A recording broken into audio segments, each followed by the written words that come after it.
স্পেনে বেড়েই চলেছে ইসলাম ধর্মানুসারীর সংখ্যা। আগের তুলনায় কয়েক গুণ বেড়ে গেছে মুসলিম।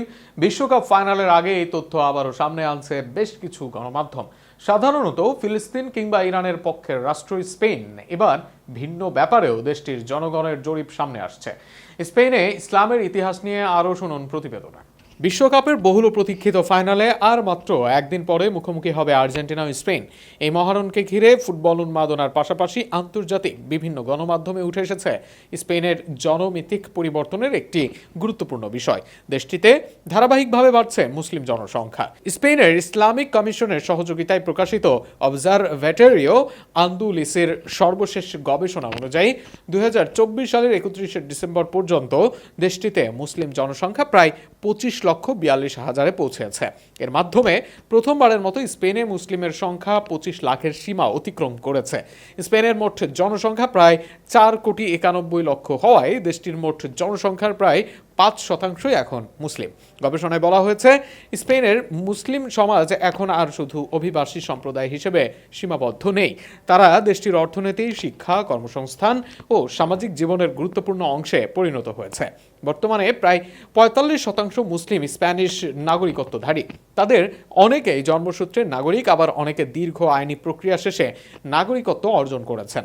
অন্যদিকে বিদেশি নাগরিকদের মধ্যে সবচেয়ে বেশি রয়েছেন মরক্কোর নাগরিক। এছাড়া পাকিস্তান, সেনেগাল, আলজেরিয়া, মালি, গাম্বিয়া এবং বাংলাদেশের নাগরিকদেরও উল্লেখযোগ্য উপস্থিতি রয়েছে।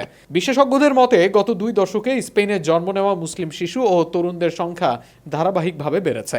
ফলে নতুন একটি প্রজন্ম একই সঙ্গে স্প্যানিশ ও মুসলিম পরিচয় নিয়ে বেড়ে উঠছে, যা দেশটির সামাজিক কাঠামো ও নীতি নির্ধারণে দীর্ঘমেয়াদী প্রভাব ফেলতে পারে। স্পেনে মুসলিমদের আইনি অধিকারও সময়ের সঙ্গে আরও সুসংহত হয়েছে। 1992 সালে স্পেন সরকার ও ইসলামিক কমিশনের মধ্যে স্বাক্ষরিত ঐতিহাসিক চুক্তির মাধ্যমে সরকারি বিদ্যালয়ে ইসলামিক ধর্মীয় শিক্ষা, মুসলিম বিবাহের আইনি স্বীকৃতি এবং হাসপাতাল, কারাগার ও সামরিক বাহিনীতে ধর্মীয় সেবা প্রদানের সুযোগ নিশ্চিত করা হয়। জনসংখ্যার অনুপাতে মুর্সিয়া ও কাতালোনিয়ায় মুসলিমদের উপস্থিতি সবচেয়ে বেশি। একই সঙ্গে আন্দালুসিয়া ও মাদ্রিদেও উল্লেখযোগ্য সংখ্যক মুসলিম বসবাস করেন।